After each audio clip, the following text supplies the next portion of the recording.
परिश्रम वह चाबी है जो हमारे सौभाग्य के द्वार खोलते हैं। नमस्कार दोस्तों, आप सभी को कोकोनट लेडी चैनल पर स्वागत है। നമസ്കാരം കൂട്ടുകാരെ, നിങ്ങൾക്ക് എല്ലാവർക്കും കഴിഞ്ഞ സെക്ഷനുകൾ ഒരുപാട് ഇഷ്ടപ്പെട്ടെന്ന് കമൻറ്റ് ബോക്സിൽ അറിഞ്ഞതിൽ ഒരുപാട് സന്തോഷമുണ്ട്.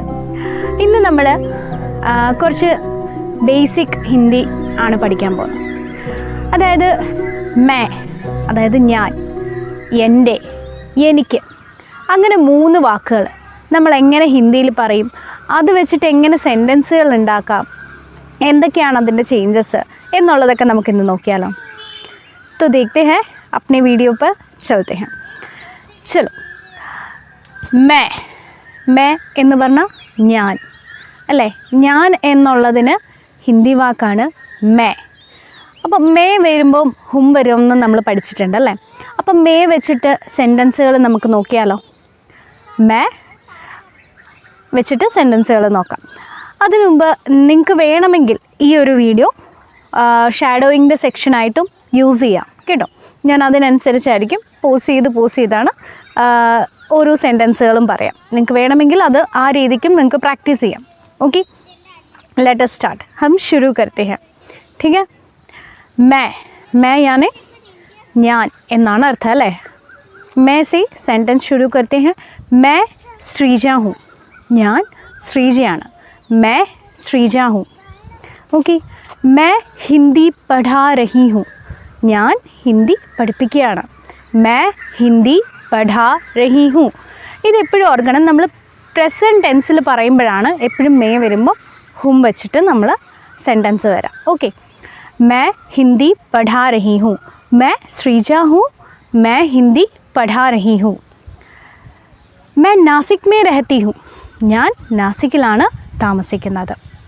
ഓക്കെ. मैं वन मोर सेंटेंस നമുക്ക് പറയാം. मैं बगीचे में बैठी हूँ. मैं बगीचे में बैठी हूँ. मैं बगीचे में बैठी हूँ. ഓക്കെ. അപ്പോൾ മേ വെച്ചിട്ട് നമ്മൾ ഓരോ സെൻറ്റൻസ് നോക്കുമ്പോൾ എല്ലാത്തിൻ്റെ എൻഡിങ് എന്ന് പറയുന്നത് ഹുമ്മാണ് വരുന്നത് അല്ലേ. വൺസ് അഗെയിൻ നമുക്കൊന്ന് റിപ്പീറ്റ് ചെയ്താലോ. मैं श्रीजा हूँ. मैं हिंदी पढ़ा रही हूँ. मैं नासिक में रहती हूँ. मैं बगीचे में बैठी हूँ. ഓക്കെ. അപ്പം മേ വെച്ചിട്ടുള്ള യൂസേജും എങ്ങനെയാണ് വരുന്നതെന്ന് നമ്മൾ കണ്ടു അല്ലേ. ഇനി നമുക്ക് എനിക്ക് എന്നുള്ളത് എങ്ങനെ പറയാം ഹിന്ദിയിൽ? മുझे. എനിക്ക് എന്ന് പറയുന്നത് മുझे എന്നാണ് യൂസേജ് വരാം. ഓക്കെ. അപ്പോൾ ആ മുझे വെച്ചിട്ട് എനിക്ക് എന്നുള്ളത് വെച്ചിട്ട് നമുക്ക് സെൻറ്റൻസുകൾ നോക്കിയാലോ. ഓക്കെ. മുझे ഹിന്ദി സീഖ്നാ ഹൈ. എനിക്ക് ഹിന്ദി പഠിക്കണം. मुझे हिंदी सीखना है. പിന്നെ मुझे घर जाना है. എനിക്ക് വീട്ടിലേക്ക് പോകണം. मुझे घर जाना है. मुझे हिंदी सीखना है. मुझे घर जाना है. मुझे बगीचा बहुत पसंद है. मुझे बगीचा बहुत पसंद है. എനിക്ക് പാർക്ക് ഭയങ്കര ഇഷ്ടമാണ്, വളരെയധികം ഇഷ്ടമാണ്. മുझे ബഗീച്ച ബഹുത് പസന്ത് ഹൈ. മുझे പാനി പീനാ ഹൈ. എനിക്ക് വെള്ളം കുടിക്കണം. മുझे പാനി പീനാ ഹൈ. മുझे പാനി പീനാ ഹൈ. ഓക്കെ. ഇപ്പം നമ്മൾ 4 സെൻറ്റൻസ് മുझे വെച്ചിട്ട് നോക്കി. അപ്പോൾ മുझे വെച്ചിട്ട് സെൻറ്റൻസ് ഒന്നുകൂടെ റിപ്പീറ്റ് ചെയ്താലോ. എന്തൊക്കെയാണ് പറഞ്ഞേ? മുझे ഹിന്ദി സീഖ്നാ ഹൈ. എനിക്ക് ഹിന്ദി പഠിക്കണം. മുझे घर जाना है. എനിക്ക് വീട്ടിലേക്ക് പോകണം. मुझे പാനി പീനാ ഹൈ. എനിക്ക് വെള്ളം കുടിക്കണം. പിന്നെന്താ പറഞ്ഞേ? मुझे ബഗീച്ച ബഹുത് പസന്ത് ഹൈ. എനിക്ക് ഗാർഡൻ ഭയങ്കര ഇഷ്ടമാണ്, വളരെയധികം ഇഷ്ടമാണ്. ഓക്കെ. അപ്പോൾ നമ്മൾ മുझे വെച്ചിട്ടുള്ള കുറച്ച് സെൻറ്റൻസ് നോക്കി. ഇനിയാണ് നമ്മൾ മീര അല്ലെ മേരി. അതിൻ്റെ മലയാളം എന്താണ്? മീര, എൻ്റെ അല്ലേ. എൻ്റെ എന്നുള്ളതാണ് മീര അല്ലെ മേരി എന്നുള്ളത്. ഈ മീര മേരി തമ്മിൽ എന്താണ് ഡിഫറൻസ് അറിയാമോ? അതായത് മീര എന്ന് പറയുന്നത് പുല്ലിംഗ് ഏകവചനത്തിൽ നമ്മൾ യൂസ് ചെയ്യുന്നതാണ് മീര.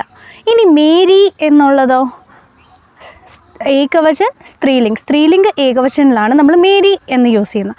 ഇനി മേരേ എങ്ങനെയാണ് യൂസ് ചെയ്യുന്നത്? മേരേ എന്ന് പറയുന്നത് സ്ത്രീലിംഗ് ആവട്ടെ പുല്ലിംഗാവട്ടെ ബഹുവചനത്തിലാണ് നമ്മൾ മേരെ യൂസ് ചെയ്യുന്നത്. ഓക്കെ, ഇപ്പം അതിൻ്റെ യൂസേജ് എങ്ങനെയാണെന്നുള്ളത് മനസ്സിലായി, അതിൻ്റെ അർത്ഥം മീൻ ചെയ്യുന്നത് എന്താണെന്ന് മനസ്സിലായി. अगला हम उसकी 2-3 सेंटेंस देखते हैं. मेरा, मेरे. ओके, मेरा नाम श्रीजा है. എൻ്റെ പേര് ശ്രീജ എന്നാണ്. ഓക്കെ, मेरा घर കേരള में है. എൻ്റെ വീട് കേരളത്തിലാണ്. ഓക്കെ, मेरा घर കേരള में है. मेरा नाम ശ്രീജ है. ഇത് കോമൺ ആയിട്ട് പറയുന്നത് കൊണ്ടാണ് മേര എന്ന് വന്നത് അവിടെ. ഓക്കെ, അവിടെ പുല്ലിംഗ്, ഇപ്പം ഞാൻ സ്ത്രീലിംഗാണെങ്കിലും മേരാ നാം, മേരി നാം ശ്രീജ ഹെ എന്ന് ആരും പറയില്ല. കോമൺ ആയിട്ട് യൂസ് ചെയ്യുന്നതിന് മേരാ നാം ശ്രീജ ഹെ എന്ന് തന്നെ പറയും. മേരാ ഘർ കേരള മേ ഹെ. എൻ്റെ വീട് കേരളത്തിലാണ്. അതുപോലെ മേരാ ഘർ സഫീദ് രംഗ് കാ ഹെ. എൻ്റെ വീട് വൈറ്റ് കളറിലാണ്. ഓക്കെ, മേരാ ഘർ സഫീദ് രംഗ് കാ ഹെ എന്ന് പറയും അല്ലേ. ഞാൻ ഒന്നുകൂടെ ഒന്ന് റിപ്പീറ്റ് ചെയ്താലോ. മേരാ നാം ശ്രീജ ഹെ, मेरा घर केरला में है, പിന്നെന്താണ്, मेरा घर सफ़ेद रंग का है അല്ലേ. 3 സെൻറ്റൻസ് നമ്മൾ നോക്കി. അപ്പോൾ ആ സെൻറ്റൻസുകൾ ഇപ്പം നമുക്ക് യൂസേജ് എങ്ങനെയാണെന്ന് മനസ്സിലായി. ഇനി മേരേ എന്നെങ്ങനെയാണ് യൂസ് ചെയ്യുന്നത്? മേരേ എന്ന് ഞാൻ പറഞ്ഞു ബഹുവചൻ ത്തിലാണ് നമ്മൾ അങ്ങനെ യൂസ് ചെയ്യുന്നത്. മേരേ ഘർ മേ कौन कौन है. मेरे घर में कौन कौन है मैं बताती हूँ. मेरे घर में पति और 2 बच्चे हैं. ഞാൻ ഒരാളുടെ കാര്യമല്ല പറയുന്നത്, എൻ്റെ വീട്ടിൽ ഇന്നവരൊക്കെ ഉണ്ട്. അപ്പോൾ ബഹുവചനാണ്. അപ്പോൾ മേരെ ഘർ മേ മേരെ പതി മേരെ 2 ബच्चे हैं. ഓക്കെ, അങ്ങനെ ബഹുവചൻ വരുമ്പോഴാണ് നമ്മൾ മേരെ യൂസ് ചെയ്യുന്നത്. മേര എന്ന് പറയുന്നത് എങ്ങനെ യൂസേജ് വരുന്നത്? പുല്ലിംഗ ഏകവചനത്തിനാണ്. ഇനി സ്ത്രീലിംഗ ഏകവചനത്തിലാണ് നമ്മൾ മേരി എന്ന് യൂസ് ചെയ്യുന്നത്. അപ്പം നമുക്ക് ഏകദേശം आप लोगों को मेरा, मेरी, मुझे, मैं, इन सारे शब्दों का यूसेज कैसे करना चाहिए, ये सारी बातें आपको समझ में आ गई है ना. ഇപ്പം നിങ്ങൾക്ക് ഏകദേശം നമുക്ക് ബേസിക് ആയിട്ട് വേണ്ട കുറച്ച് കാര്യമാണ് ഞാൻ നിങ്ങൾക്ക് ഷെയർ ചെയ്തത്. ഓക്കെ, ഇനി അടുത്ത സെക്ഷനിൽ ഇതേപോലത്തെ കുറച്ച് ഇൻട്രസ്റ്റിംഗ് ആയിട്ടുള്ള സ്പോക്കൺ ഹിന്ദിയും പിന്നെ ഈ പുല്ലിംഗ്, സ്ത്രീലിംഗ് ഇതൊക്കെ നമ്മൾ സ്പോക്കൺ ഹിന്ദി ടൈമിൽ അത്രയും ശ്രദ്ധയോടെ നോക്കി നമ്മൾ ചെയ്തില്ലെങ്കിലും നമുക്ക് സംസാരിക്കാൻ അറിയണം, നമ്മൾ സ്പീക്കപ്പ് ചെയ്യണം. അതാണ് നമ്മുടെ മെയിൻ കണ്ടൻറ്റ്. പക്ഷേ whenever you write, जब भी आप लिखने की कोशिश करते हो तब आपकी ग्रामर करेक्ट होनी चाहिए. इसीलिए मैंने आपको ये सारी बातें क्लियर कट बताई है. ठीक है, ഇപ്പം നിങ്ങൾക്ക് എല്ലാ കാര്യങ്ങളും മനസ്സിലായല്ലോ. ഇനി നമുക്ക് നെക്സ്റ്റ് ഒരു അടിപൊളി സെക്ഷനിൽ വീണ്ടും കാണുന്നത് വരെ അൽവിദ.